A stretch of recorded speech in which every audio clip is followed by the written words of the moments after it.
बिस्मिल्लाहिर्रहमानिर्रहीम। आज मेरी वीडियो का जो उन्वान है ना दोस्तों, वो बहुत ही ईजी है, लेकिन समटाइम ऐसे होता है कि लोगों को समझाने के लिए इजी चीज़ें भी बताना पड़ती हैं। बहुत से लोग ऐसे होते हैं जो ट्रैवलिंग को जानते हैं, बहुत से लोग ऐसे होते हैं जिनके लिए ट्रैवलिंग बिल्कुल ही न्यू, वो बिगनर होते हैं।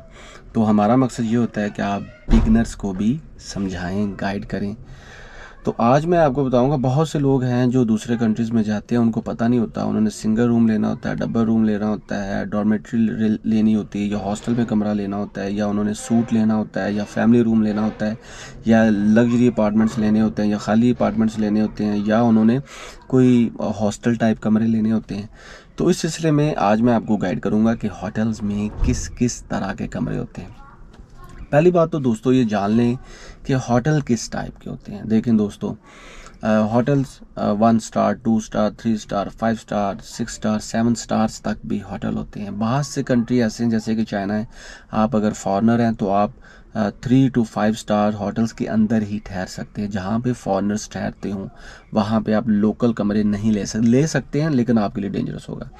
इसी तरह साउथ ईस्ट एशिया में भी बहुत से ऐसे कमरे, लेकिन कुछ ऐसे कंट्री जहाँ पे आप सादा से सादा रूम भी, जैसे थाईलैंड देख लें, वहाँ पे आप छोटी सी कुटिया भी ले सकते हैं। अज़रबैजान देख लें, वहाँ पे आप छोटे से छोटा छापड़ी होटल भी ले सकते हैं। इंडिया देख लें, और बहुत से कंट्रीज़ हैं। पाकिस्तान में देख लें, महंगे से सस्ता, सस्ते से महंगा आप होटल ले सकते हैं। यूरोप में चले जाएं तो यूरोप में आपको देखा है छोटे छोटे डॉर्मेट्रीज मिल जाएंगी, फ्लैट्स मिल जाएंगे, सस्ते से सस्ता कमरा भी है और महंगे से महंगा कमरा भी है। अब हम बात करते हैं होटल रूम्स की। देखें दोस्तों, होटल रूम्स के तकरीबन 23 टाइप्स हैं मेरे नज़दीक। वैसे तो अब बहुत सी वीडियोस देखेंगे, बहुत सी आर्टिकल पढ़ेंगे तो कोई कहेगा 20 टाइप हैं, कोई कहेंगे 200 टाइप्स कमरे भी हैं। मेरे नज़दीक 23 टाइप्स हैं। उनमें भी अगर थोड़ी सी स्क्रूटनी करें तो 7-8 टाइप्स ही हैं। सबसे पहली बात तो ये कि आपने सिंगल रूम कमरा लेना होता है।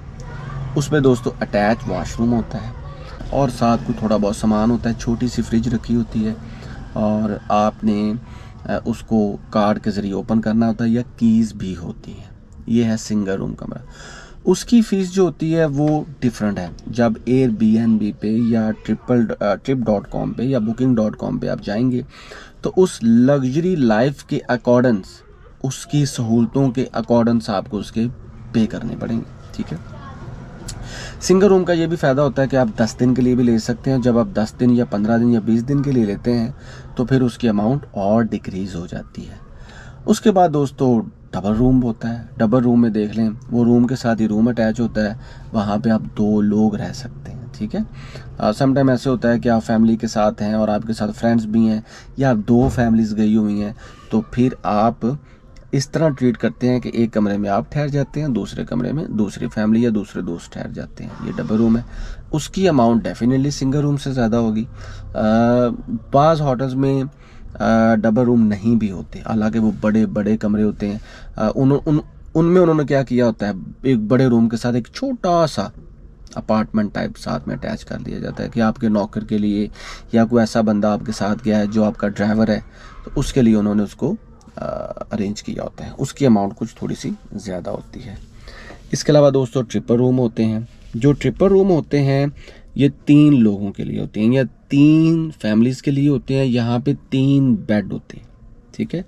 और समटाइम ऐसे होता है कंबाइन बेड भी लगाया होता है, और समटाइम ऐसे होता है कि होटल्स के कमरों में एक नहीं बल्कि 2 बेड भी होते हैं, वो स्टूडेंट्स के लिए होते हैं। इसके साथ साथ फैमिली रूम होता है। ये सिर्फ़ और सिर्फ फैमिलीज़ के लिए होता है। इसमें मल्टीपल बेड्स होते हैं, लार्ज सीटिंग एरिया होता है, और चाइल्ड फ्रेंडली फीचर्स भी होते हैं, क्योंकि आपके साथ आपके बेटा है, बेटी है, माँ है, बाप है, कोई बहुत से लोग हो सकते हैं, तो इसलिए वो फैमिली कमरा उसको अरेंज किया होता है। इसके अलावा डॉर्मेट्री रूम होता है।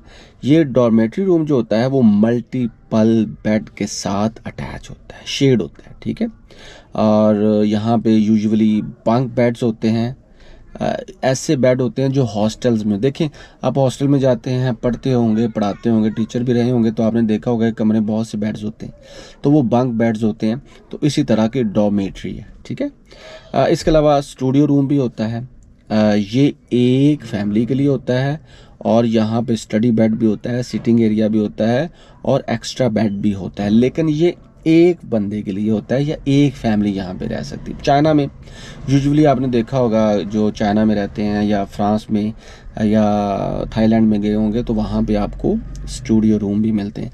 स्टूडियो रूम एक माह के लिए भी मिल जाते हैं, 2 माह के लिए भी मिल जाते हैं, क्योंकि जब आपने ज़्यादा ठहरना हो ना तो होटल्स आपके लिए सूट नहीं करते, फिर आप स्टूडियो रूम ढूंढते हैं।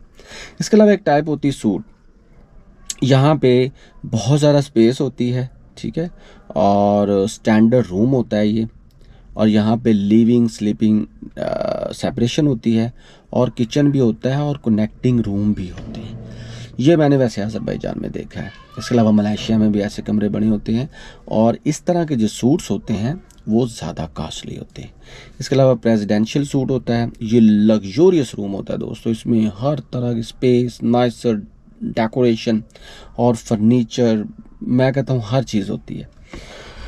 इसके अलावा एक्सेसिबल रूम भी होते हैं, ये ऐसा रूम होता है जो गेस्ट के लिए होता है और डिसेबिलिटी जिनके अंदर होती है वो इसको यूज़ करते हैं। कनेक्टिंग रूम भी होते हैं, एक रूम के साथ दूसरा, दूसरे रूम के साथ तीसरा, तीसरे के साथ चौथा, तीसरा कनेक्टिंग रूम भी होते हैं। हॉस्टल के कमरे भी होते हैं। सम टाइम ऐसे होता है कि पेइंग गेस्ट भी आप रह सकते हैं, जैसे कि बहुत से ऐसे सिटीज़ हैं, बीजिंग में मैंने देखा है, चंगदू में देखा है, बाकू में देखा है, वहाँ पे आप, इस्लामाबाद में भी है दोस्तों, आप पेइंग गेस्ट रह सकते हैं।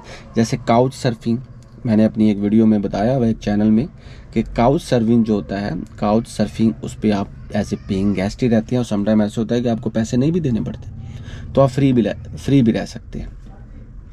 तो कुछ ऐसे कमरे होते हैं जहाँ पे आप एज ए गेस्ट होते हैं, आपसे पैसे नहीं लिए जाते लेकिन आपसे खाने के पैसे लिए जाते हैं। तो ये सारी चीज़ें आपको तभी पता चलेंगे जब भैया आप अपने घर का कमरा छोड़ेंगे और ट्रैवलिंग करेंगे। तो आज तक के लिए इतना ही। आपके मन में कोई सवाल हो तो ज़रूर भाई से पूछिएगा, लेकिन मैं कोशिश करता हूँ सारी इन्फॉर्मेशन अपनी वीडियो के थ्रू ही आपको पास कर दूँ।